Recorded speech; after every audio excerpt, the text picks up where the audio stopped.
करेंगे।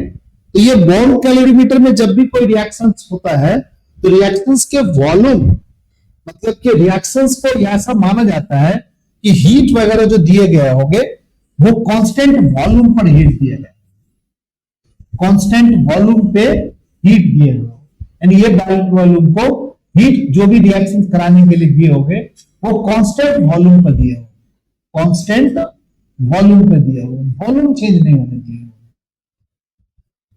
तो इंथैल्पी का हमने एक फॉर्मूला पढ़ा, चेंज ऑफ इंथैल्पी का क्या फॉर्मूला पढ़ा, तो बच्चा ये फिर से बता दो मुझे। इंटरनल एनर्जी का चेंज प्लस में pressure into change in volume.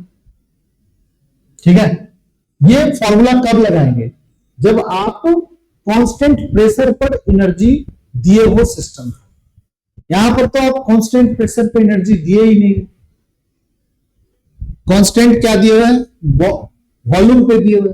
तुमको यहां तो सर कुछ लिखा नहीं है, बट ये जो बॉम्ब कैलोरीमीटर में जब भी कोई रिएक्शन होता है ना तो वो कांस्टेंट वॉल्यूम पे होता है, यानी इस बॉम्ब कैलोरीमीटर पर ये कांस्टेंट वॉल्यूम पे बात होती है, कांस्टेंट वॉल्यूम की बात करते हैं। तो कांस्टेंट वॉल्यूम पे ये वाला फॉर्मूला नहीं यूज करो। कौन सा फॉर्मूला यूज करो, डेल्टा एच बराबर delta U plus delta N G R T, ये वाला फॉर्मूला है, इस फॉर्मूले को यूज करो। अब देखो क्या कर रहा है कि जब इस बॉम्ब कैलोरीमीटर से आप है तो कहा गया डेल्टा यू इतना मिला, तो इस रिएक्शन के लिए डेल्टा यू इंटरनल एनर्जी का चेंज कितना हुआ है भाई, माइनस का 742 पॉइंट क्या हो गया 7 किलो जूल दिया हुआ है मोल इनवर्स। तो तुमसे क्या पूछ रहा है भाई, एट और टेम्परेचर कितना दिया है 298 केल्विन। तो तुमसे पूछ रहा है calculate enthalpy change of the reaction, enthalpy change निकाल, तो कैसे निकालोगे इंथैल्पी, डेल्टा एच कैसे निकालोगे भाई, डेल्टा एच बराबर नीचे वाला फॉर्मूला लिखेंगे, delta U plus delta N G R T. N G बोले तो क्या मतलब, number of mole, change in number of mole of gaseous component of reaction. ठीक है, तो गैसियस कंपोनेंट रिएक्टेंट में कितना है भाई, 1.5 मोल है और 1 मोल है, 2.5 मोल रिएक्टेंट में। प्रोडक्ट में कितना है, 1 मोल 1 मोल, ये तो लिक्विड लिखा हुआ है बॉस, लिक्विड को देख लेना है। Gaseous product gas, delta N G का मतलब हो गया क्या, चेंज इन, मतलब जो रिएक्टेंट है, रिएक्टेंट जो हमारा है या प्रोडक्ट है उसमें गैस के कंपोनेंट का कितना चेंज हुआ है।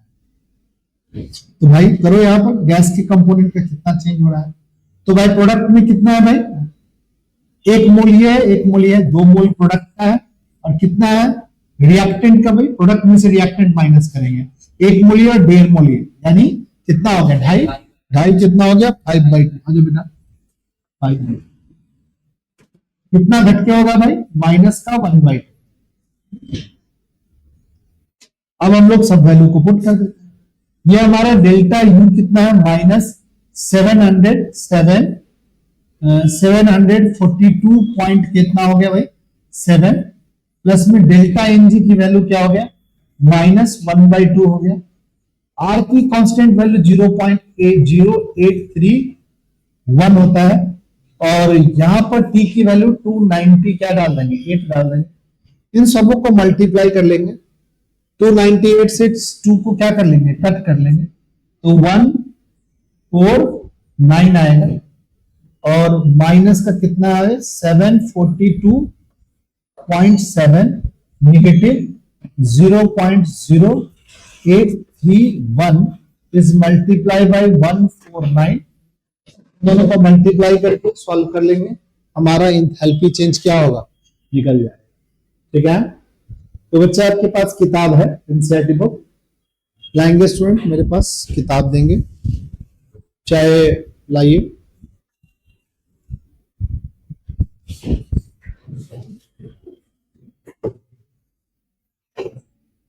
तो इस तरीके से एक छोटा सा न्यूमेरिकल से हम कुछ बात को सीख सकते हैं। कौन सा सवाल था ये, सवाल नंबर 5.8 है ये। इसका आंसर दिया है, सबको मल्टीप्लाई करोगे आंसर क्या हो जाएगा, आ जाएगा। ठीक है, ठीक। निगेटिव में थोड़ा सा ज्यादा आएगा। फिर से एक बार समझ लेंगे, ये साइनामाइड जो है NH2Cn को डाइऑक्सीजन के प्रेजेंस में बॉम्ब कैलोरीमीटर में रिएक्शन कराया गया। जब भी बॉम्ब कैलोरीमीटर में रिएक्शन कराएंगे तो हम ये मानेंगे कि हमारी हीट क्या है, गिवन सिस्टम को जो हीट दी गई है वो कांस्टेंट क्या हो रही है, वॉल्यूम पे है। इंथैल्पी का हमने दो फार्मूला पढ़ा है, डेल्टा H बराबर delta U plus P change in volume.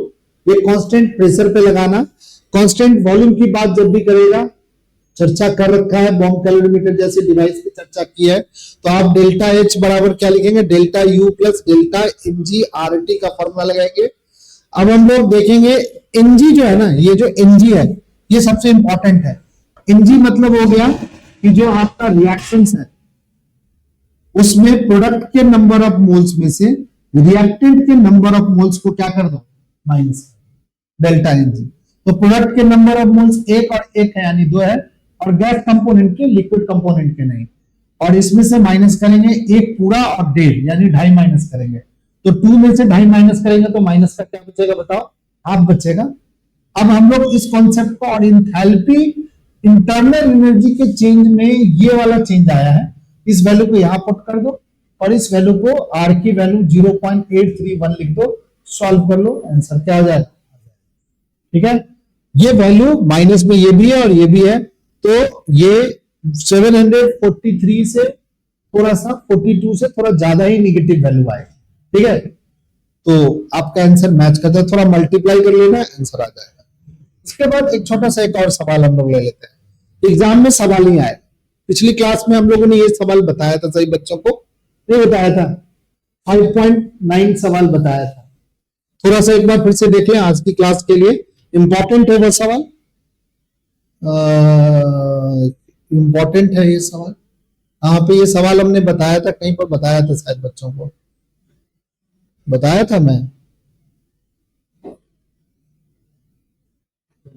ये बताया था, नहीं बताया था, क्या बताया था भाई, कैलकुलेट द नंबर ऑफ क्या, kilo joule of heat necessary to raise the temperature of 60 gram of aluminium.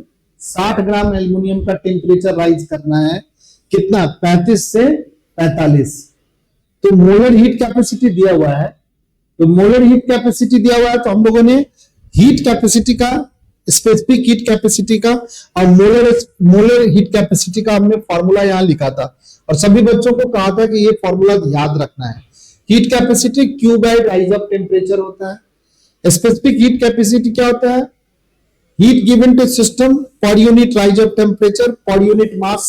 और मोलर स्पेसिफिक हीट कैपेसिटी जिसको हम C से रिप्रेजेंट करते हैं, ये हमारी मोलर स्पेसिफिक हीट कैपेसिटी है। ये हमारा क्या है बताओ, मोलर स्पेसिफिक हीट कैपेसिटी, ये वाला C, ये मोलर स्पेसिफिक हीट कैपेसिटी है, molar specific heat capacity, heat capacity, molar specific heat capacity. तो मोलर स्पेसिफिक हीट कैपेसिटी है तो क्या लिखेंगे भाई, Q बटे में डेल्टा T इंटू N लिखेंगे। N क्या है, नंबर ऑफ मोल्स है, यानी हीट गिवन टू सिस्टम, जब मोलर स्पेसिफिक हीट कैपेसिटी दिया हुआ हो तो NC डेल्टा T लिखेंगे। ठीक है, और स्पेसिफिक हीट कैपेसिटी दिया हो तो MS डेल्टा T लिखेंगे, और सिर्फ हीट कैपेसिटी दिया हुआ हो तो हीट का फॉर्मूला क्या लिखेंगे, S इंटू डेल्टा T लिखेंगे। यानी क्या क्या लिखेंगे भाई, एक हमने लिखा कि Q जो है, सॉरी यार, हीट के बारे में, Q जो है heat given to system, heat capacity into rise of temperature, heat given to system, mass, specific heat capacity rise of temperature, और heat given to system, number of mole, molar specific heat capacity into rise of temperature. अब देखो यहां पर molar specific heat capacity दिया हुआ है, तो molar specific heat capacity देगा तो क्या करेंगे भाई, ये मोलर स्पेसिफिक हीट कैपेसिटी देगा तो हमें क्या करना पड़ेगा, ये वाला फॉर्मूला को याद करना पड़ेगा, Q बराबर हीट गिवन टू। अब कितना टेम्परेचर, कितना हीट दिए हो कि टेम्परेचर 35 से क्या बन जाए बताओ, 55 बन जाए। तो राइज ऑफ टेम्परेचर कितना हो गया, 20 degree Celsius. Molar specific heat capacity 24 joule mole inverse kelvin inverse है। और ये 60 ग्राम एल्युमिनियम है, तो 60 ग्राम एल्युमिनियम को क्या बना लिया भाई, नंबर ऑफ मोल्स में कन्वर्ट कर लिया। कैसे बनाया भाई, तो मोलर मास, जो वेट ऑफ मास को मोलर मास से डिवाइड किया, ये हमारा नंबर ऑफ मोल्स निकल गया। अब इस नंबर ऑफ मोल्स को कैसे लिखेंगे, यहां नंबर ऑफ मोल्स लिख दो। कितना होगा नंबर ऑफ मोल्स, कोई बच्चा बता दो। 7 is 60 is divided by 27। Molar specific heat capacity कितनी दी हुई है भाई, 24 दिया है। राइज ऑफ टेम्परेचर कितना है, 20 है। सबको मल्टीप्लाई कर दो आंसर आ जाएगा। ठीक है, तो मास्टर चीज क्या हो गया बताओ सही बच्चे, ये वाला मास्टर फॉर्मूला हो।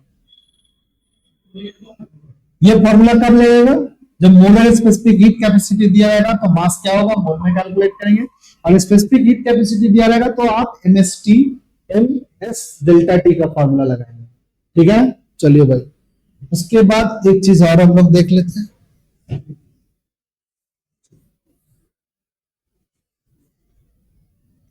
ये सवाल आ सकता है, सवाल नंबर कौन सा, ये 5.1 देंगे। आ जाओ सही बच्चों, देख लेते हैं इस सवाल।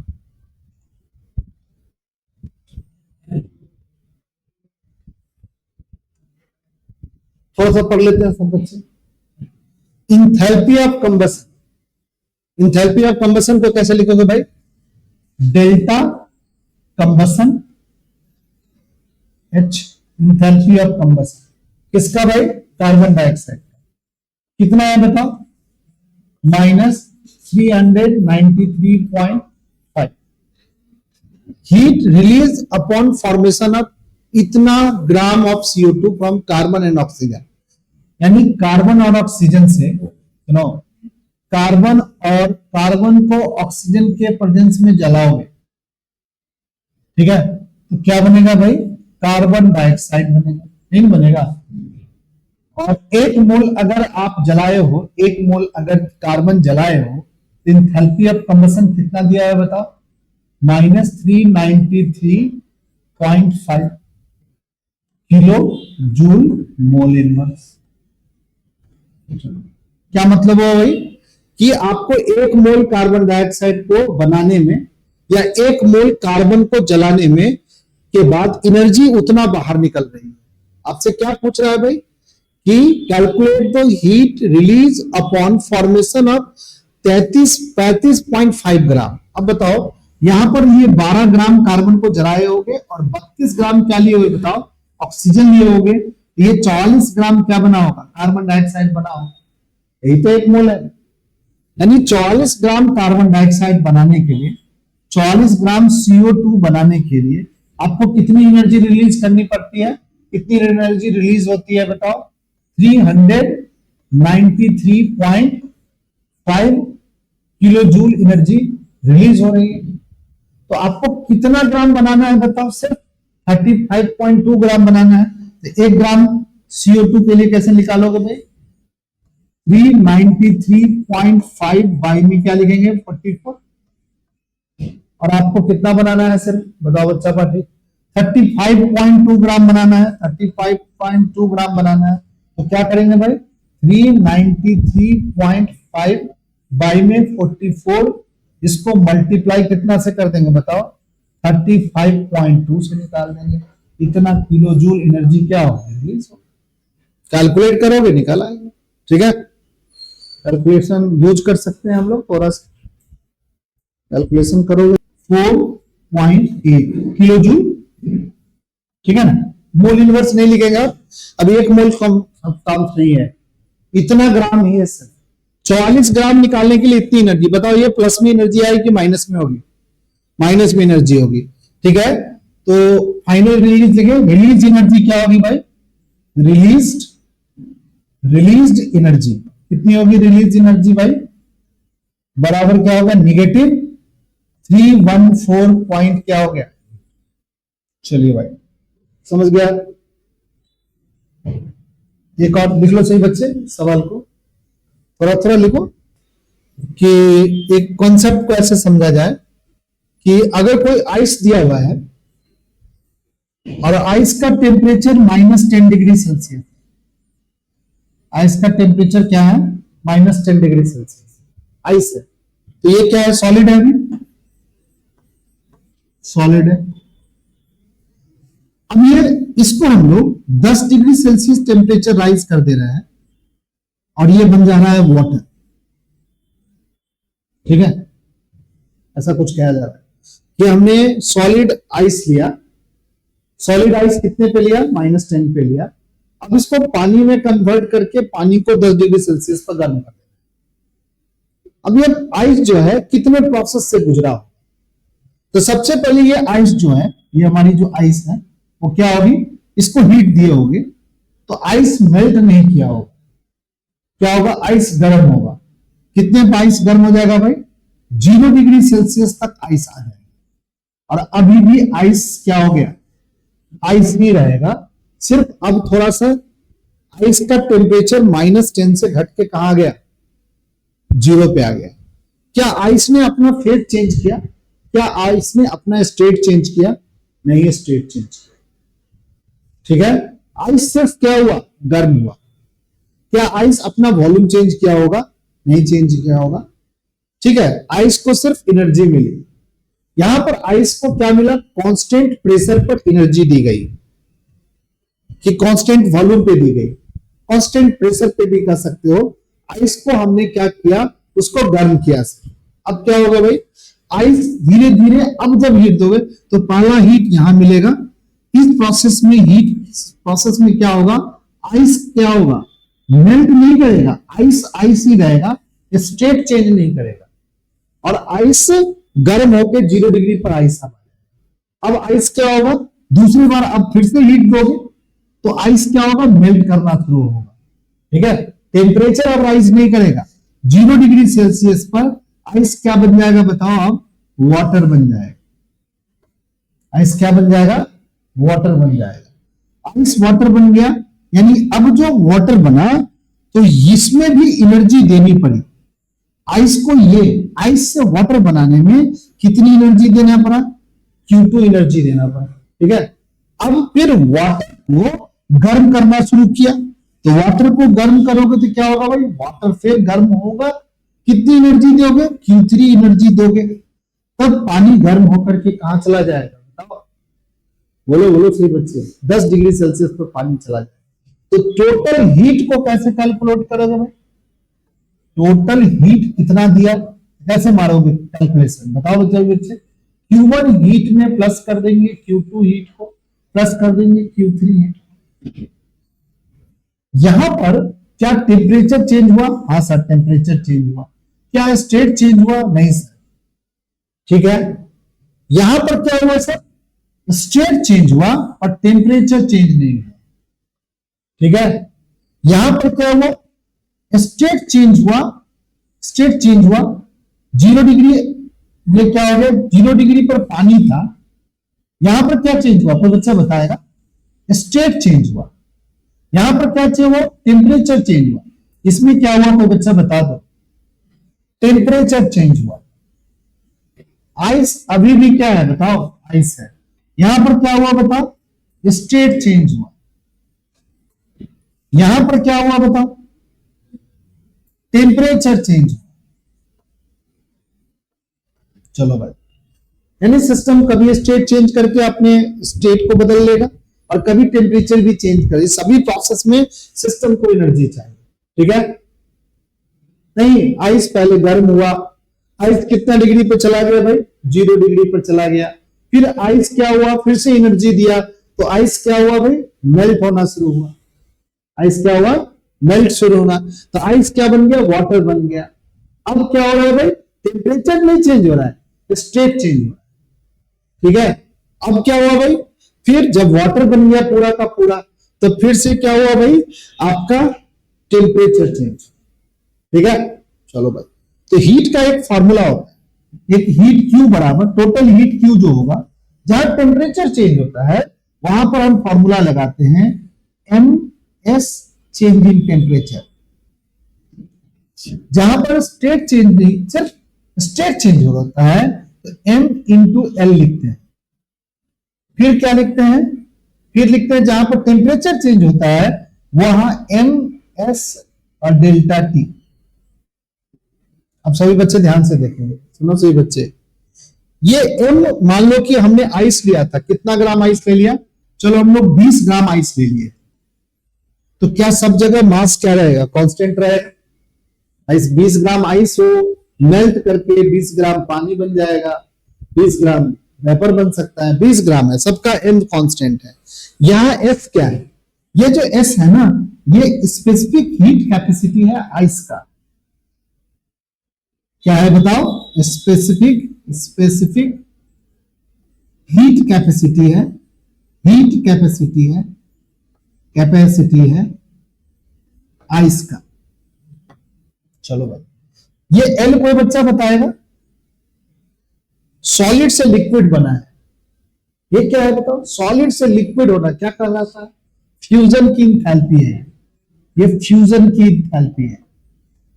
ये पढ़ा था, सब्लिमेशन की इंथैल्पी पढ़ा था, फ्यूजन की इंथैल्पी पढ़ा था, वेपराइजेशन की इंथैल्पी पढ़ा था। तो ये क्या है, फ्यूजन की इंथैल्पी है। और यहां क्या हो रहा है बताओ, ये पानी की स्पेसिफिक हीट कैपेसिटी है, water specific heat capacity, specific heat capacity. सारी चीज अगर आपको दी रहेगी तो आप क्या कर सकते हो, निकाल सकते हो, ये निकाल सकते हो, ठीक है। एम दे दे, एस दे दे, राइज ऑफ टेम्परेचर। चलिए इस स्टेप में बताओ राइज ऑफ टेम्परेचर कितना हुआ। फाइनल 0 है और इनिशियल -10 है, कितने डिग्री का राइज हुआ, 10 का राइज हुआ।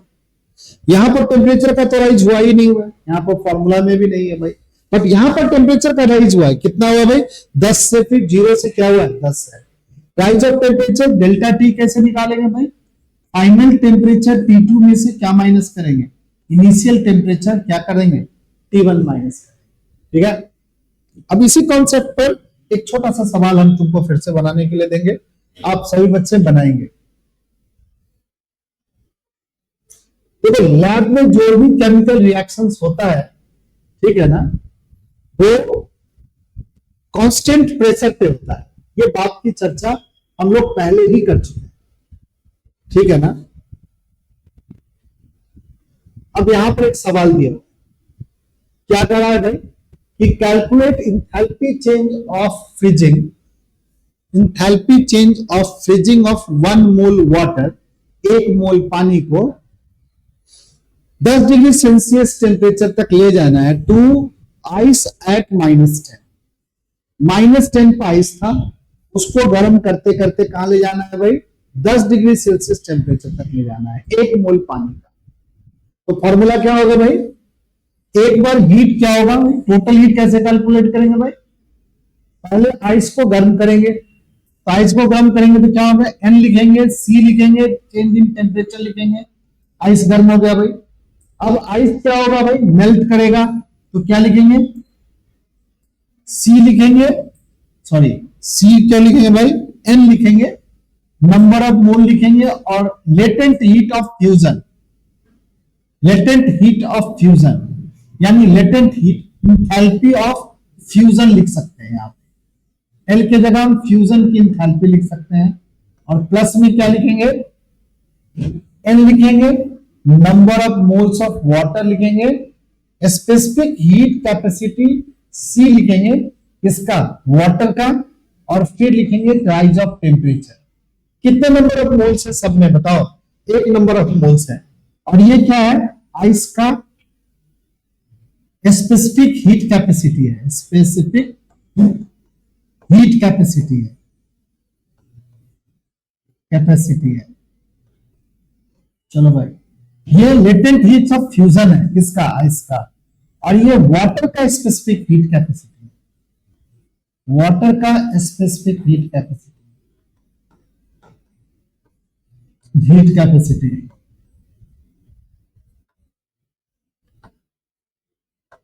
अब सारी वैल्यू को इसमें पुट कर दें। अब याद है इस सवाल में फ्यूजन की एंथैल्पी दी हुई है, specific heat capacity, reaction constant pressure पे हो रहा है, तो स्पेसिफिक हीट कैपेसिटी लिक्विड का भी दिया हुआ है, सॉलिड का भी दिया हुआ है, ठीक है। और फ्यूजन की एंथैल्पी दी हुई है। इस प्रोसेस में कितनी एनर्जी यूज हो रही है आप निकाल सकते हैं। सब्सटेंस कितना है बताओ, 1 मोल है। 1 मोल सब्सटेंस, 1 मोल पानी लिया गया, 1 मोल यहां लिखेंगे। यहां पर आइस का स्पेसिफिक हीट कैपेसिटी लिखोगे, तुम कहोगे स्पेसिफिक हीट कैपेसिटी में सर यहां पर सीपी लिखा हुआ है, क्योंकि सिस्टम को जो हीट दी गई वो कांस्टेंट किस पे दी गई, प्रेशर पे दी गई। तो प्रेशर पर देंगे तो उसको सीपी तो लिखते थे। हमारे स्पेसिफिक हीट कैपेसिटी दो तरीके का होता था। सी इसके बराबर होता है, एक सीपी होता था और एक क्या होता था बताओ, सीबी होता था। CP heat given specific heat capacity at constant pressure, और CB specific heat capacity at constant volume. और ये दोनों का डिफरेंस किसके बराबर होता था बताओ, आर के बराबर होता। तो ये सीपी तो दिया है लिक्विड का, यहां पर आइस है तो आइस के लिए क्या होगा, सॉलिड का होगा। कितना लिखेंगे भाई, नंबर ऑफ मोल्स 1 है तो 36.8 लिख देंगे। इनटू में क्या करेंगे, चेंज ऑफ टेम्परेचर, कितना टेम्परेचर का चेंज हुआ भाई, फाइनल 10 है, इनिशियल कितना है बताओ, इनिशियल माइनस का 10 है, फाइनल 0 है। इस प्रोसेस में आइस -10 से कहां पहुंचा है बताओ, 0 पर पहुंचा है।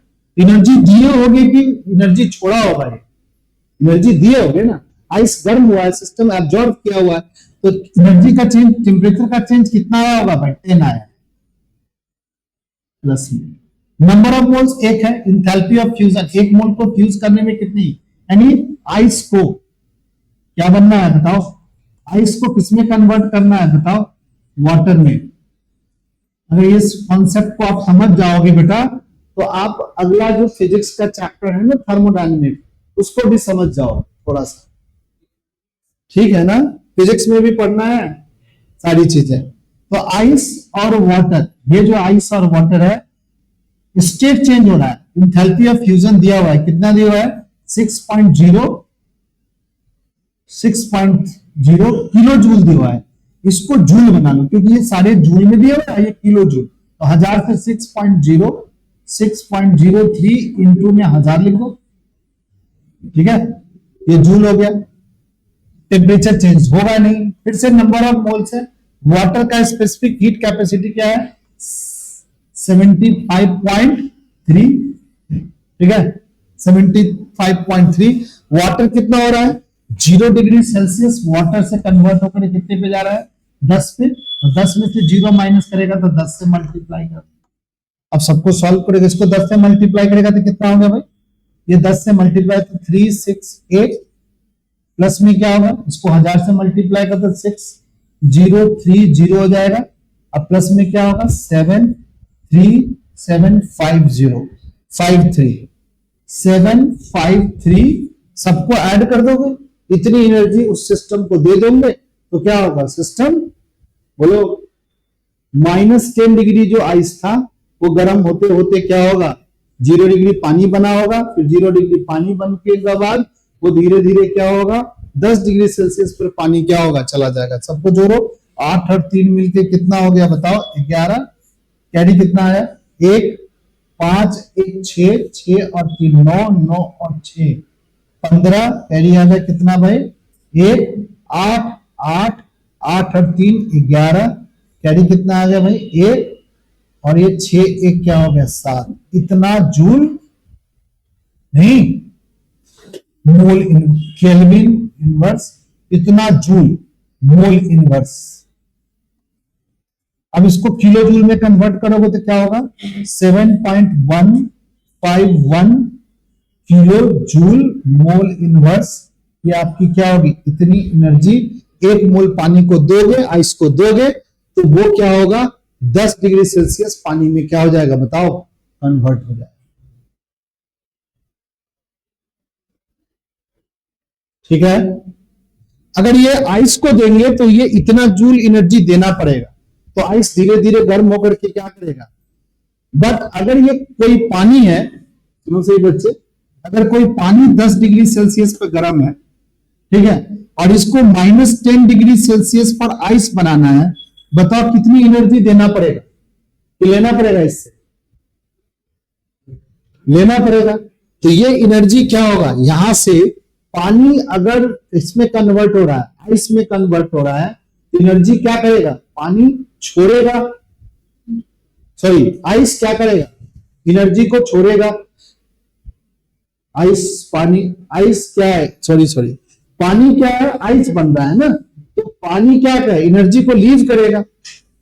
और अगर आइस क्या कर रहा है, पानी बन रहा है, तो आइस एनर्जी को क्या करेगा बताओ, रिसीव करेगा। भाई एनर्जी का कैलकुलेशन करना है, तो इतनी एनर्जी देंगे तो क्या होगा बताओ, आइस क्या हो जाएगा बताओ, पानी में कन्वर्ट हो जाएगा। और इतनी एनर्जी का माइनस वैल्यू, अगर पानी 10 डिग्री सेल्सियस वाला पानी अगर लीव अप कर देगा इतनी एनर्जी को, तो पानी जो 10 डिग्री सेल्सियस पे है वो -10 डिग्री सेल्सियस पर क्या बन जाएगा, आइस बन जाएगा, वाटर बन जाएगा, 1 मोल पानी। ठीक है, तो बताओ हमारा पानी से आइस बनना कितनी प्रक्रिया है, कितनी प्रक्रिया से गुजरा, 3 प्रक्रिया से गुजरा, नहीं 3 प्रोसेस से गुजरा। पहला प्रोसेस क्या है बता, है बच्चा, देखो क्या चेक कर रहा है, चेक कर रहा है, कैलकुलेशन कर रहा है, 10 से भी मल्टीप्लाई ऐड कर रहा है, ऐड कर ले भाई, 8 0 और 3 11 हो गया। इसमें ऐड करने में क्या प्रॉब्लम है, कैलकुलेटर से ऐड करेगा। इस प्रोसेस में जो एनर्जी खर्च हुई, कैसे कैसे एनर्जी खर्च हुई भाई, तो पहले क्या होगा, आइस गर्म होकर के क्या बना, आइस ही बन गया, कितने पे, 0 पे। फिर आइस मेल्ट करके वाटर बना, पर टेम्परेचर क्या रहा, 0 ही रहा। फिर क्या हुआ भाई, आइस गर्म होकर के पानी गर्म होकर के 10 पे चला गया। चलो अब इसका एक ग्राफ बनाते हैं, हीट के साथ इसका ग्राफ बनाते हैं। चलो भाई, कितने डिग्री पर टेम्परेचर था, कोई बच्चा बताएगा, पहले आइस का टेम्परेचर कितना पर था, -10। टेम्परेचर को इस पर रख लेते हैं, एक ये 5 रहते हैं और ये 10 हो गया, ये -10। ठीक है, टेम्परेचर इसको दिए, आइस को टेम्परेचर दिए, हीट दिए, इस पर हीट रख लेते हैं, तो टेम्परेचर इसका बढ़ेगा। ये टेम्परेचर कितना हो गया भाई, ये कितना है, -10 पे। इतना हीट दे दिए, ये हीट दिए, तो अब टेम्परेचर कितना हो गया बताओ, इस जगह टेम्परेचर कितना है, कोई बच्चा बता दो, 0। बहुत अच्छा, इस जगह टेम्परेचर 0 हो गया। अब क्या भाई हीट दे रहे हो, इस जगह पे टेम्परेचर, अब हीट दे रहे हो तो क्या टेम्परेचर चेंज हो रहा है, नहीं चेंज हो रहा है। हीट दे रहे हैं, टेम्परेचर चेंज नहीं हो रहा है, टेम्परेचर चेंज नहीं हो रहा है, हीट दे रहे हैं। टेम्परेचर कितना था, टेम्परेचर बढ़ा क्या, या तो टेम्परेचर बढ़ गया है। यहां ऐसे नहीं ग्राफ बनेगा, कैसे बनेगा ग्राफ, ये इधर नहीं जाएगा ग्राफ, कैसे जाएगा, कोई बच्चा बताएगा। टेम्परेचर हीट दे रहे हैं, टेम्परेचर नहीं बढ़ना है, हीट दे दिया, टेम्परेचर नहीं बढ़ गया। हाँ बड़ा, हीट अभी भी टेम्परेचर, यहां पर टेम्परेचर कितना है बताओ, 0 है, यहां पर टेम्परेचर कितना है बताओ, 0 है, नहीं है टेम्परेचर 0। अब क्या होगा, हीट कितना दे दिया, पीले लाइन के बराबर हीट दे दिया। ठीक है, अब फिर से गर्म कर दो, तो गर्म करोगे क्या होगा, अब टेम्परेचर बढ़ जाएगा। कितना हीट दे दिया भाई, इतना हीट देने से, इतना हीट देने से, चलो ये लाइन ऐसा बना लो, ये वाला हीट देने से हमारा टेम्परेचर कितना हो गया बताओ कोई बच्चा, +10 डिग्री सेल्सियस।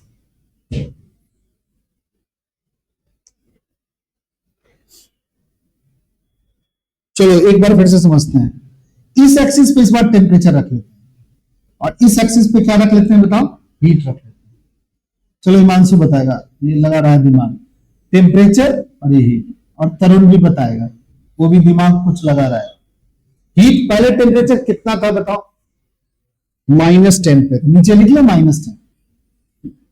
ठीक है, -10 तो यही होगा ना, टेम्परेचर की निगेटिव एक्सिस पे चले जाते, -10 हो गया। अब हीट दे रहे हो, यहां पर -10 पे हीट कितना है, यहाँ पे 0 लिखते हो। अब हीट तुम दे रहे हो, तो हीट दे रहे हो तो क्या होगा, हीट दे रहे हो, टेम्परेचर कम हो रहा है कि ज्यादा हो रहा है, कम हो रहा है। कहां पे जाके टच कर गया बताओ, यहां पे टच, कितना हीट दिए, बोल दो यार, सर इतना हीट आप दे दिए सर। टेम्परेचर में कितना हो गया, यहां पर जाके टेम्परेचर कितना हो गया बताओ, 0 हो गया, नहीं हो गया टेम्परेचर 0। अब हीट फिर से दो, हीट दो, टेम्परेचर बढ़ाना है, अब टेम्परेचर नहीं बढ़ाना है, सिर्फ हीट देना है। टेम्परेचर मत बढ़ाओ, हीट दे रहे हो। टेम्परेचर मत बढ़ाओ, हीट दिए जा, टेम्परेचर मत बढ़ाओ, हीट दिए जा। टेम्परेचर तो इस एक्सिस पे है, टेम्परेचर कहां बढ़ रहा है, हीट बढ़ गया। अब क्या बन गया, यहां पर पानी बन गया। कितना हीट दिए, पीले के बराबर हीट दिए। अब फिर से हीट दो, हीट दोगे तो हीट तो बढ़ रहा है, टेम्परेचर भी बढ़ेगा। ठीक है, तो क्या हो, कितना हीट दिए भाई, तो सर ये ब्लू के बराबर आपने रेड के बराबर हीट दिया, और टेम्परेचर कितना आ गया भाई, तो कहोगे सर ये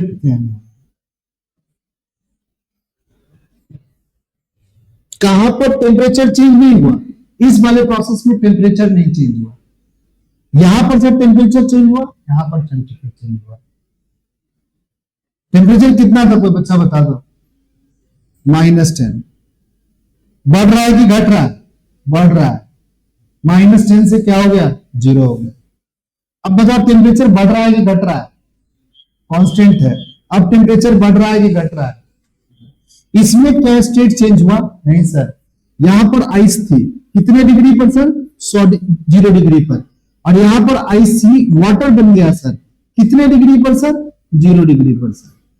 पूरा का पूरा पानी मेल्ट कर जाएगा, आइस मेल्ट कर जाएगा, तब हमारा आइस का टेम्परेचर, आइस पहले मेल्ट करके पानी बनेगा, फिर पानी का टेम्परेचर बढ़ेगा। अब फिर से हीट करोगे तो क्या होगा, बढ़ता जाएगा, टेम्परेचर बढ़ता जाएगा। 10 तक ले जाना है, और दोगे हीट तो क्या होगा, टेम्परेचर कहां तक जाएगा, कोई बच्चा बताएगा, कितने पर टेम्परेचर चला जाएगा, 100 डिग्री पर चला जाएगा। पानी बॉयल होना शुरू हो गया। ठीक है, कितना हीट दे दिए भाई, इतनी हीट दिए, लाइन यहां तक, ये हीट दिए तो पानी बॉयल होने लगा। अब बॉयल होगा, फिर हीट दोगे तो क्या बनेगा, वो वेपर बनेगा, स्टेट चेंज करेगा, वेपर बनेगा। ये स्टेट वेपर बन रहा है। यहां पर जाके जब इतना हीट दोगे तो क्या बनेगा, ये वेपर में कन्वर्ट होगा। बताओ टेम्परेचर चेंज होगा, नहीं होगा।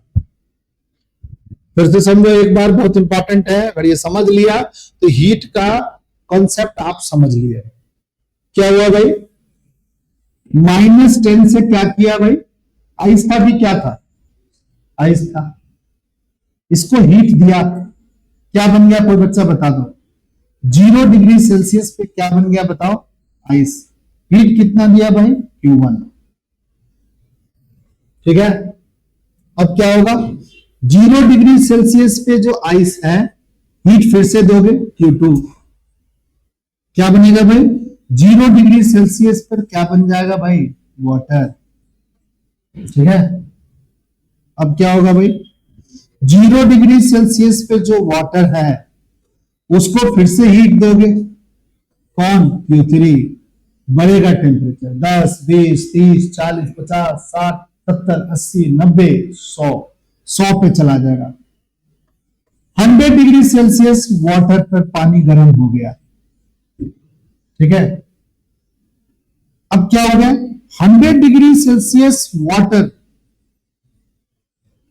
जो गर्म पानी है, उसको फिर से हीट देंगे, 100 डिग्री सेल्सियस पर क्या बनेगा, ये वाटर क्या बन जाएगा,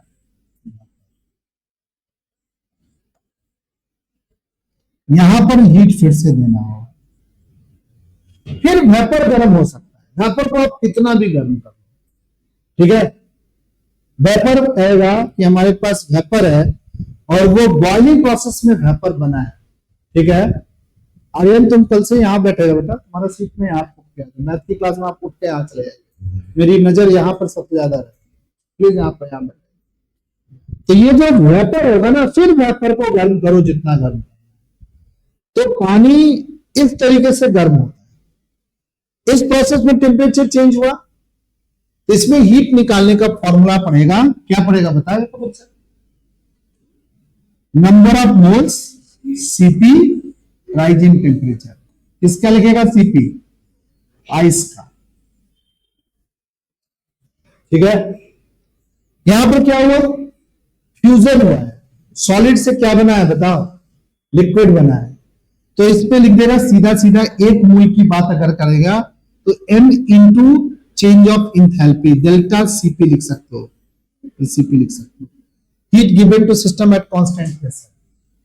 ठीक है, अगली बार क्या होगा, यहां पर number of moles C P into delta T लिखेंगे। यहां पर सीपी क्या होगा बताओ कोई बच्चा? वाटर का स्पेसिफिक हीट कैपेसिटी होगा। ठीक है, बताओ यहां पर क्या हो रहा है? वाटर वेपर बन रहा है। इंथैल्पी ऑफ क्या रखेंगे? Vaporisation. Number of moles into CP, इसका वाटर। ठीक है, वाटर। यहां पर किसका हुआ है बताओ? आइस से वाटर बना है, आइस से आइस बना है, और यहां पर आइस से वाटर बना है। तो ध्यान से इस सवालों को थोड़ा सा बनाएंगे तो क्या होगा, कॉन्सेप्ट आपको थोड़ा सा और अच्छा हो जाएगा। ठीक, चलिए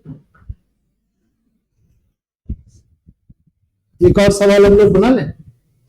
चलिए सही बच्चे, 12वां सवाल। एक सवाल तो पक्का आ जाएगा इसमें से कोई ना कोई आपके एग्जाम में। क्या दिया हुआ है?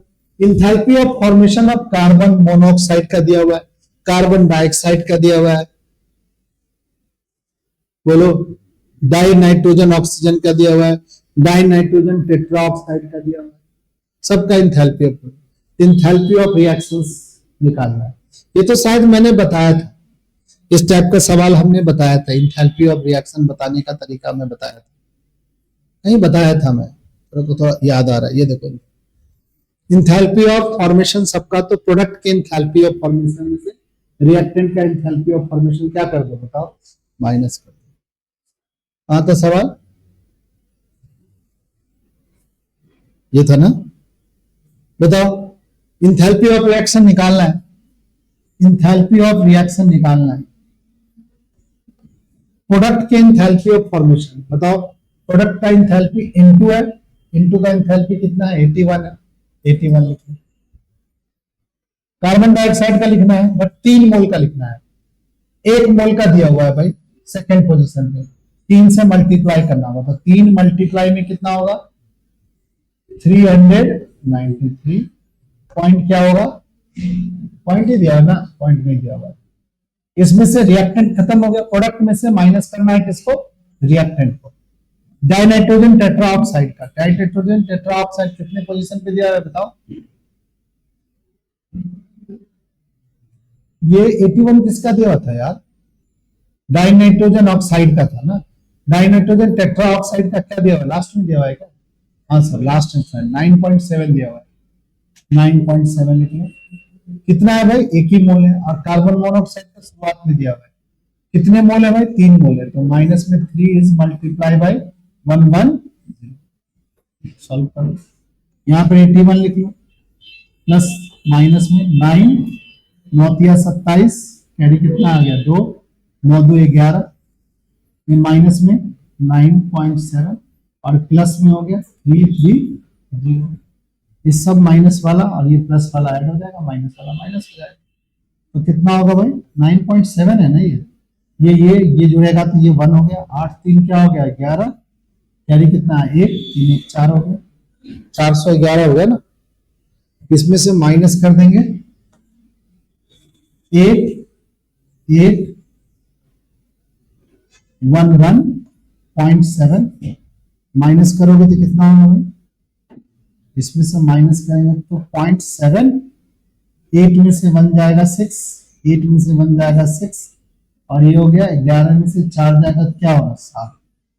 इतना नेगेटिव इंथैल्पी ऑफ फॉर्मेशन इस रिएक्शंस का हो।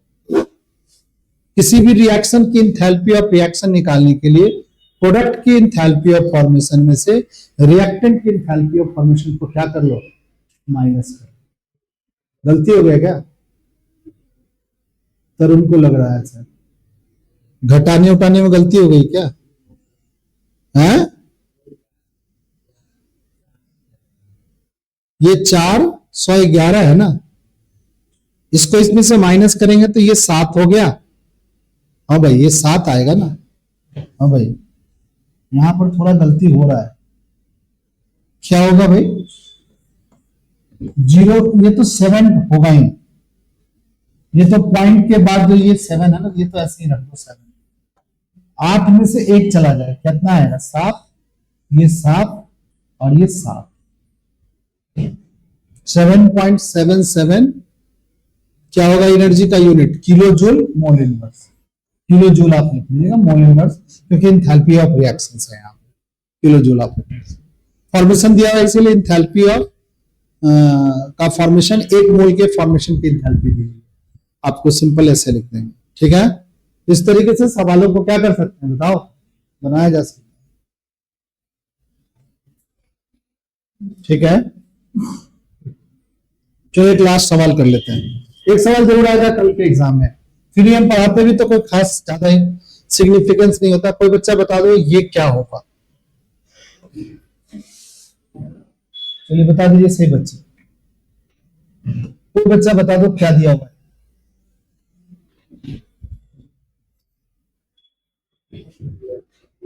एक एंथैल्पी थर्मोकेमिकल इक्वेशन दिया हुआ है, बताओ इसमें एनर्जी इमिट हो रहा है क्या एब्जॉर्ब हो रहा है, इमिट हो रहा है, निगेटिव एंथैल्पी है। कितना मोल बन रहा है, 2 मोल बन रहा है, इसलिए एंथैल्पी ऑफ रिएक्शन दिया हुआ है। ठीक है, तुम्हें क्या करना है, what is the standard enthalpy of formation, तो 2 मोल को बनने में कितनी एनर्जी रिमिट हो रही है, माइनस का कितना 92.4, तो 1 मोल के लिए कितना हो जाएगा, कोई बच्चा बता दो, आधा कर दो इसको, 1 मोल के लिए क्या हो जाएगा भाई, 1 मोल बराबर हो जाएगा 46 पॉइंट क्या होगा, निगेटिव ही होगा, किलो जूल।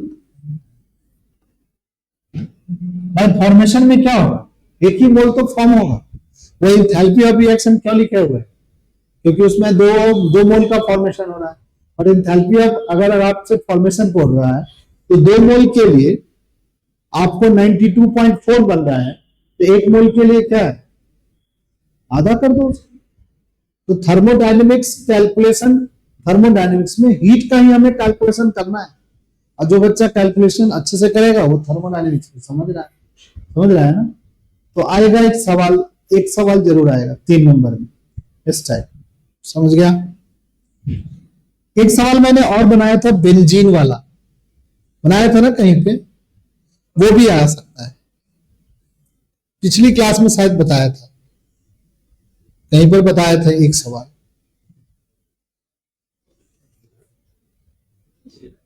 पीछे है ना, हाँ पीछे गया, तुम्हारी समझ से तो आगे हो, पीछे गया,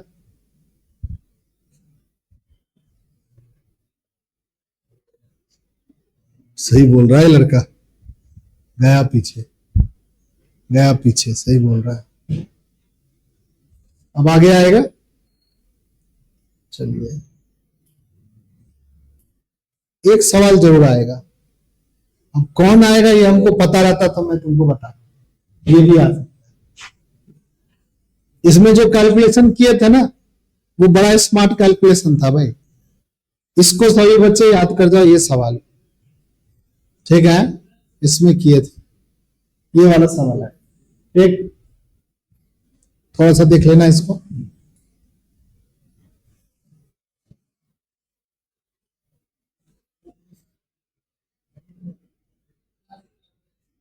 भागते भागते एक चीज समझ लो, हमारी केमिस्ट्री में एक और टर्म्स है जिसको बोलते हैं स्पॉन्टेनिटी, और एक और टर्म्स है जिसको बोलते हैं इंट्रोपी। अभी हमने किसको पढ़ाया है, बोलो, इंथैल्पी। पूरी कहानी इंथैल्पी कुछ नहीं है, हीट है, सिस्टम को मिलेगा कांस्टेंट प्रेशर पर या कांस्टेंट वॉल्यूम पे, तो हीट जो कांस्टेंट प्रेशर पे दोगे उसको हम इंथैल्पी बोलते हैं, समझ गए इतनी बात। अब हमारी कोई भी रिएक्शन अपने आप होती है, तो अपने आप जो होने वाला केमिकल रिएक्शंस होता है उसको बोलते हैं स्पॉन्टेनियस प्रोसेस, जो अपने आप हो जाए। जैसे मान लो कि कोई यहाँ पर कोई ऑब्जेक्ट है, उस ऑब्जेक्ट को तुमने यहाँ पे रखा और वो अपने आप उधर भाग गया, हम कहेंगे this is a spontaneous process. जैसे मान लो कि कोई इंक्लाइन प्लेन पर आपने बॉल को रख दिया और इसको छोड़ते ही क्या हुआ, नीचे झुकने लगा, तो स्पॉन्टेनियस प्रोसेस है। एक छोटा सा गैस जार था, उस गैस जार में एक छोटा सा छेद कर दिया, अपने आप गैस निकलने लगा, क्या हुआ भाई, स्पॉन्टेनियस प्रोसेस। ए में हमने बी को मिलाया, अपने आप रिएक्शन होने लगा, क्या बोलेंगे? Spontaneous process. ठीक है। अब हमारे जो साइंटिस्ट थे, केमिस्ट के जो जानने वाले लोग थे, ये सोचते थे कि भाई स्पॉन्टेनिटी हम कैसे पता चलेंगे? मान लो कि हमने एक और दो, तो कुछ चीज तो ऑब्जर्व करके पता चलती है, पर कोई चीज ऑब्जर्वेशन से कोई चीज नहीं भी पता चलती। तो कौन सा थर्मोडायनेमिक्स टर्म्स हमारी स्पॉन्टेनिटी को जस्टिफाई करेगा? तो पहले लोगों को कहा कि जिसकी इंथैल्पी कम है, जिस प्रोसेस में इंथैल्पी कम होती है वो स्पॉन्टेनियस प्रोसेस होगा। कुछ कहा साइंटिस्ट जिसमें इंथैल्पी बढ़ेगी वो स्पॉन्टेनियस प्रोसेस है। तो भाई बढ़ेगी तब भी स्पॉन्टेनियस और ना बढ़ेगी तब भी घटेगी तब भी स्पॉन्टेनियस, तो इंथैल्पी से हम स्पॉन्टेनिटी को नहीं बता सकते। तो लोगों ने एक नया थर्मोडायनेमिक्स टर्म्स निकाला जिसको बोला जाता है गिव्स फ्री एनर्जी। क्या बोलते हैं? Gives free energy. ये गिव्स फ्री एनर्जी हमारी क्या बताएगा? स्पॉन्टेनिटी को बताएगा। हम कहा कि किसी भी केमिकल रिएक्शंस का गिव्स फ्री एनर्जी निकालेंगे। अगर ये गिव्स फ्री एनर्जी निगेटिव होगा तो हमारी प्रोसेस क्या होगी? स्पॉन्टेनियस। उन्होंने गिव्स फ्री एनर्जी का एक फॉर्मूला दे दिया। क्या दिया फॉर्मूला में? डेल्टा जी बराबर delta H minus P delta S. और सर एच तो समझ में आ गया, गिव्स फ्री एनर्जी समझ में आ गया, फिर एच क्या है सर? तो एच सिस्टम की इंट्रोपी है। कहा कि इंट्रोपी भी एक चीज होती है, एक गैस फ्री एनर्जी होती है और एक इंट्रोपी होती है। गिव फ्री एनर्जी पर कैलकुलेट करो, अगर ये निगेटिव आएगा तो हम बोलेंगे प्रोसेस क्या है? स्पॉन्टेनियस है, अपने आप हो जाने वाला केमिकल रिएक्शन है। ठीक है। तो तुम कहोगे सर ये इंट्रोपी क्या है? इंट्रोपी किसी भी सिस्टम के रैंडमनेस को नापता है, रैंडमनेस को। अब कोई बच्चा बता दो गैस ज्यादा रैंडम है कि सॉलिड ज्यादा रैंडम? सॉलिड ज्यादा रैंडम है कि गैस ज्यादा रैंडम है? गैस ज्यादा, जोर से बोला करो यार, गैस ज्यादा रैंडम है। गैस के मोलिक्यूल्स इधर उधर भाग सकते हैं, सॉलिड के मोलिक्यूल्स तो कम रैंडम है। तो कहा गया जो कम रैंडम है उसकी इंट्रोपी कम है और जो ज्यादा रैंडम है उसकी इंट्रोपी ज्यादा है। ठीक है। तो गैस की इंट्रोपी ज्यादा है और गैस की इंट्रोपी और इंथैल्पी और गिव्स फ्री एनर्जी के बीच एक रिलेशन बनाया गया। Give free energy delta G जो है delta H minus T delta S होता है, जिसका ये निगेटिव होगा वो प्रोसेस क्या होगा? स्पॉन्टेनियस होगा, अपने आप होने वाला प्रोसेस। इतनी बात दिमाग में रखिएगा, न्यूमेरिकल की प्रैक्टिस करेंगे तो थर्मोडायनेमिक्स हमारा अपना है, नहीं तो भाई ये तो पराया था और पराया रहेगा। ठीक है। इस पर कुछ तुम कम करोगे, काफी दिनों से मैंने कुछ बताया है। एक क्लास और लेंगे जिसपे स्पॉन्टेनिटी और क्या इंट्रोपी की थ्योरी को लिखवाएंगे, समझा के 4-5 स्लाइड है उसको लिख लेंगे। जो हमने आज बोला है शॉर्ट में बोला है उसी को थोड़े लंबे प्रोसेस में लिख दी गई है स्लाइड्स के अंदर। अगर उसको आप लिख लोगे, उसको बार बार पढ़ोगे, दिमाग को वो चीज के साथ ट्यून करोगे, आप सीख जाओगे। ठीक है। तो नेक्स्ट क्लास में फिर मिलते हैं। ठीक, हाँ जाइए।